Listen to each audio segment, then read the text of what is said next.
интересный обобщающий пример из 2018 года, программа 40+. Здесь мы рассматриваем все аспекты, связанные с порывами ветра, с силой ветра, которые используются на пользу человечеству.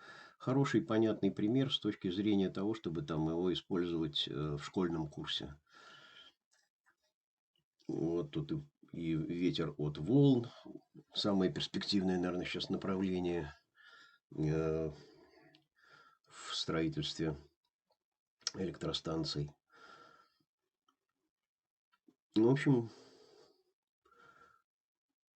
все довольно наглядно.